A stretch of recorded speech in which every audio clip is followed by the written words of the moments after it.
Hi, I'm Mike Ricker with FlorStar, and I'm here today to demonstrate how to make a plank replacement in Inhaus's Sono Eclipse or Elandura.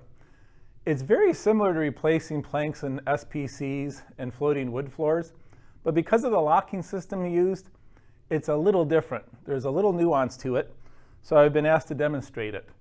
Now, the easiest way to do it is with a table saw. I don't have a table saw handy today, so I'm going to use just a razor knife, and it'll take a little longer, but it should take no more than 10 or 15 minutes to make the board replacement. Removing the board, I've already done ahead of time. It's no different than any SPC or laminate or wood floor job. So what you will do, and I wanted to avoid the mess in this case, but to remove this damaged plank, all you would do is use a circular saw, cut in from the corners, just the depth of the product, and then make a couple of long cuts across. You would then be able to lift out the centerpiece and then wiggle out the locked pieces. So removing the plank, again, very similar to any other SPC repair you've done. The difference comes, though, when you go to prepare the replacement piece. The idea that I always, there's many ways to do it. I do it slightly different than Inhaus recommends. When I replace a plank, I want to make sure there's a contact point all the way around the piece on all four sides so that you have the integrity of the floating floor. And mainly, I want it to be easy. So I find this technique a little easier than the one that they recommend. But again, use whatever you're the most comfortable with. So to begin with, and this is the most complicated part of preparing the piece, is the small tongue. If you look really close on the side, you'll see just a tiny little tongue with a bevel painted. That needs to be removed in order to fit it back in. It will sit on top of this ledge where you can adhere it with adhesive, so the integrity of the floor will still be there, but by removing that little tiny tongue, it allows you to drop the piece in easier. The easiest way I found to remove that is with a table saw. You just set the blade at that exact width and slide the piece through, and it cuts it off very nicely. Now, I don't have a table saw today, so what I do in that case is I take a second piece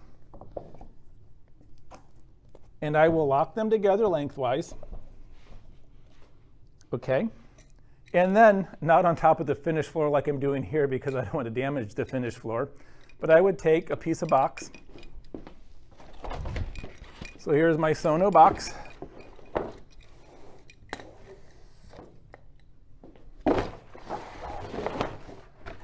I will set it on top of the cardboard, and all I do now is I take my razor knife and carefully, not to cut yourself, put it right in the bevel and just let it flow right down that bevel all the way from one end to the other.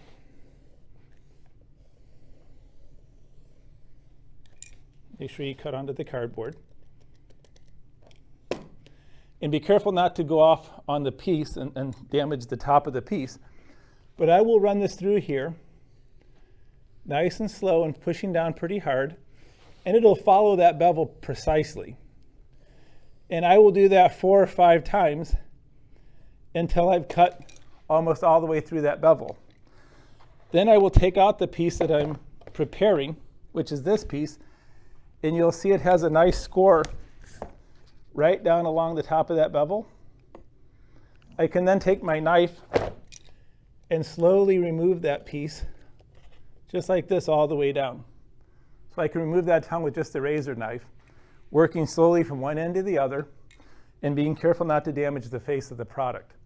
Again, to speed this up, if you know you're doing a replacement, you have a piece with you at home or in your shop, run it down a table saw. It takes 2 seconds versus a couple of minutes. So we'll take a moment off now while I finish cleaning up this edge, then we'll come back and prepare the rest of the board. Okay, so we're just finishing up cleaning off this leading edge, the tongue. And again, if you just pull the knife slowly across where you've scored it, you can clean it up nice and easy. Take your time on this because it's important to have a nice clean edge. What I do to finish it is I'll drag the blade across at an angle, about a 40-degree angle, until it's nice and smooth and you have no more lumps. The next thing you need to do to prepare this board is on the tongue that has the overlap here.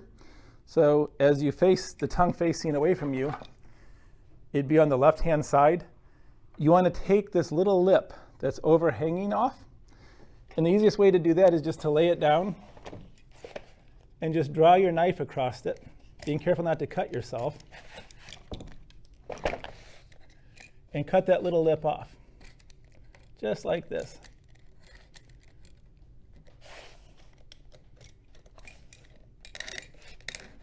I'm going to scrape it off like this.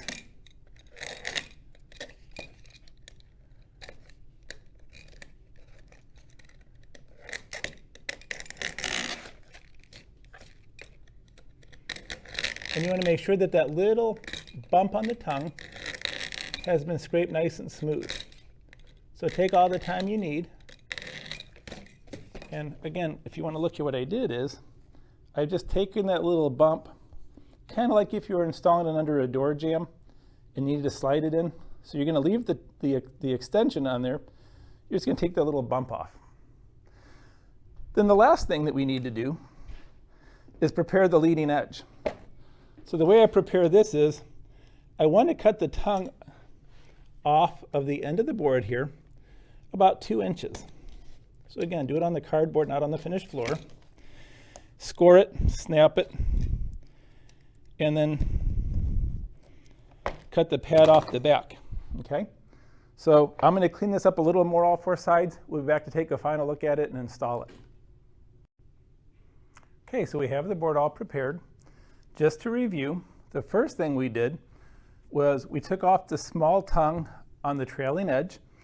Again, with a table saw, it would be very quick.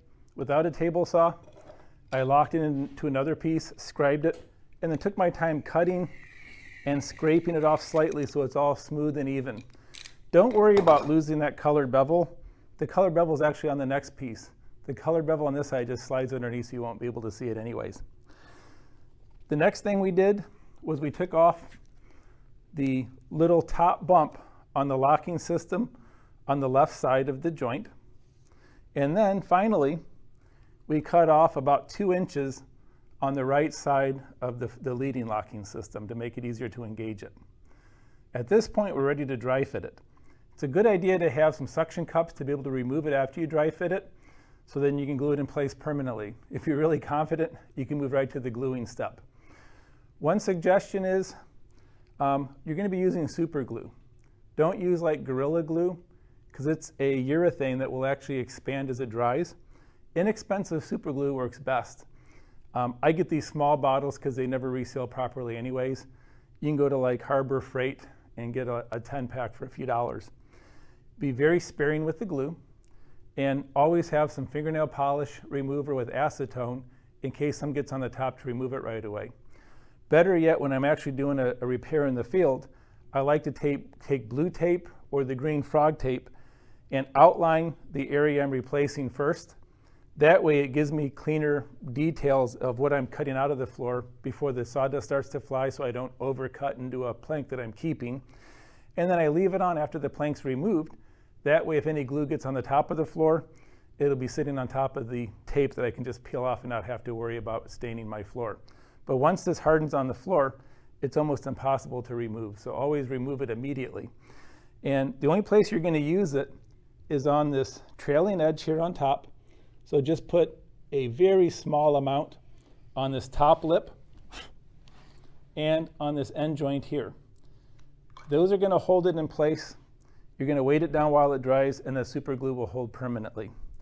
So to replace the plank now, you're just going to lay it into place and lock that first lock, just so that you're just missing this joint here, just to give it a little bit of clearance.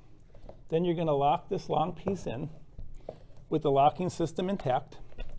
Rock it back and forth until it drops. Once it drops, you can carefully tap it in from this side, keeping this elevated and being careful not to damage that leading edge. And it's always good to have somebody put their finger here to hold it. So now this, we're going to hold up a little bit while we tap it into place until that system until that locking system there is engaged. I'm going to hold this up. Is it good? And then all you got to do is tap straight down.